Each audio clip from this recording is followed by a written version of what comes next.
TVF এর content মানেই আমরা বুঝি হচ্ছে যে একটা খুব রিলেটেবল কন্টেন্ট হবে, যে আমাদের আশেপাশেরই গল্প বলবে, আমরা ইদার এই গল্প দেখেছি বা আমাদের সাথে এই ঘটনাগুলো ঘটেছে, এবং তার সাথে থাকবে হচ্ছে কমেডি। কিন্তু টিভিএফ এইগুলোর থেকে এক ধাপ এগিয়ে যাচ্ছে। তাদের রিসেন্ট কন্টেন্ট পঞ্চায়েত সিজন 3 দেখে নিন বা গুল্লাক সিজন 4 দেখে নিন, এগুলোতে তারা কি করছে যে ডেফিনেটলি রিলেটেবল কন্টেন্ট তো বলছেই, কিন্তু তার সাথে তারা জিনিসটাকে একটু সিরিয়াসলি ট্রিট করছে, ড্রামাটা বেশি আনছে, তারা নিজেদের কমেডি জোন থেকে একটু সরে যাচ্ছে, হিউমার রাখছে, হিউমারের হাত একেবারে ছেড়ে দিচ্ছে না, কিন্তু ড্রামা জোনটার মধ্যে তারা বেশি মুভ করছে। এবং গুল্লাকের মধ্যেও কিন্তু এখন কিন্তু পলিটিক্যাল স্টেটমেন্ট ঢুকে যাচ্ছে। তারা কিন্তু পঞ্চায়েতের মধ্যে, পঞ্চায়েত তো আগে থেকেই গ্রামের ইস্যুজ ইত্যাদি দেখায়, বাট পঞ্চায়েত সিজন 3-তে দেখবেন পলিটিক্স, ওখানে ভোটিং কিভাবে হচ্ছে এবং উত্তরপ্রদেশের যে রিয়ালিটিটা সেটাও কিন্তু তুলে এবার ধীরে ধীরে ঢুকছে কিন্তু। তাই জন্য পঞ্চায়েত সিজন 3 কিন্তু অনেক বেশি সিরিয়াস গোছের। তো গুল্লাক সিজন 4-এও কিন্তু পলিটিক্যাল জিনিসপত্র কিন্তু আপনি দেখতে পাবেন ফার্স্ট এপিসোড থেকেই, কিন্তু ঘুষ নেওয়া ইত্যাদি নিয়ে সবকিছু। তো সেইগুলো কিন্তু তারা ম্যাচিওর হচ্ছে, তাদের স্টোরি টেলিংটাকে তারা ম্যাচিওর করছে, তারা একই ফর্মে স্টিক করে থাকতে চাইছে না, এবং এখানেই তাদের কোথাও সাকসেস।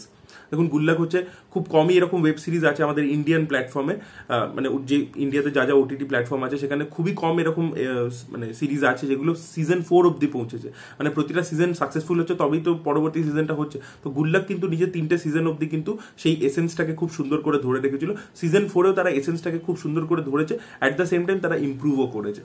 তো এখানে প্রচুর রিলেটেবল স্টোরি। এবার আমরা দেখতে পাচ্ছি যে বৈভব রাজগুপ্তার যে ক্যারেক্টারটা আছে আন্নু ভাইয়া, সে চাকরিতে কি কি ফেস করছে, এই জিনিসটা আমাদের জন্য রিলেটেবল, আমাদের বয়সী লোকেদের জন্য। তারপরে আমরা এখানে আমানের যে ক্যারেক্টারটা, সে যখন বড় হচ্ছে সে কি কি জিনিস ফেস করছে, ঠিক আছে, বাবারটা এর পকেট থেকে টাকা চুরি করার ব্যাপার, সেই জিনিসপত্রগুলো সেগুলো আমরা দেখতে পাচ্ছি। আর মা আর বাবার তো স্ট্রাগল আমরা দেখতেই পারি, ভাইদের মধ্যে বন্ডিং, পরিবারের মধ্যে বন্ডিং, এই সব জিনিসপত্রগুলো রয়েছে।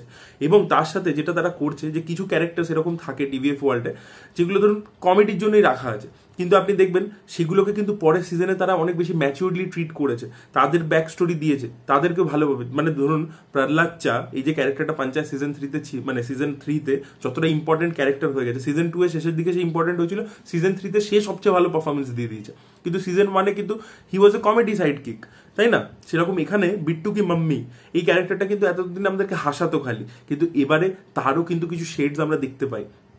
তো এখানেও কিন্তু সিজন যেভাবে ইমপ্রুভ হচ্ছে, ক্যারেক্টার, অন্য ক্যারেক্টার, তাদের শেডস ইত্যাদি, সেগুলোও কিন্তু তারা এক্সপ্লোর করছে, সেগুলো কিন্তু খুব ভালো লাগে। তো খুবই ইমোশনাল, এবং এই সিজনটা যেখানে শেষ হবে সেখানে সত্যি বলছি আপনাদের চোখে জল এসে যাবে, কারুর কারুর আনন্দে এসে যাবে আর কি চোখে জল, এতটাই ভালো আর কি। খুব ইমোশনাল, মানে ইমোশনসগুলোকে ওরা ধরতে পারে, খুব ট্যাঞ্জিবল ইমোশনস, খুব দারুণভাবে, খুব রিলেটেবলি তারা এই করে। পারফরমেন্সেস প্রত্যেকের ভালো, জামিল খান তো ফাটিয়ে দিয়েছে, গীতাঞ্জলি কুলকার্নিও দারুণ করেছে, এবং বৈভব গুপ্তা এবং হর্ষ মায়া তাদের কাজও কিন্তু খুবই ভালো ছিল। তার সাথে যে ওই যে যখনই থিম মিউজিকটা চলে না গুল্লাকের, কভি আক্কড় থি কভি বাক্কড় থি, ওইটা মানে দারুণ লাগে আমার, সিরিয়াসলি বলছি দারুণ লাগে।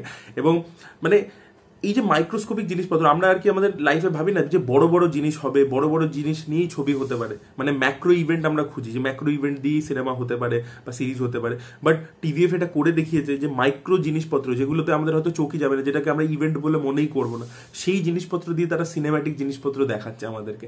এটা কিন্তু দারুণ একটা অ্যাচিভমেন্ট, যে একটা মিডল ক্লাস তাদের লাইফে কি হয়, সেই লাইফটার কিরকম হয়, তাতে যে ছোট ছোট জিনিসগুলো ঘটে সেগুলোই তাদের কাছে বড় ইভেন্ট।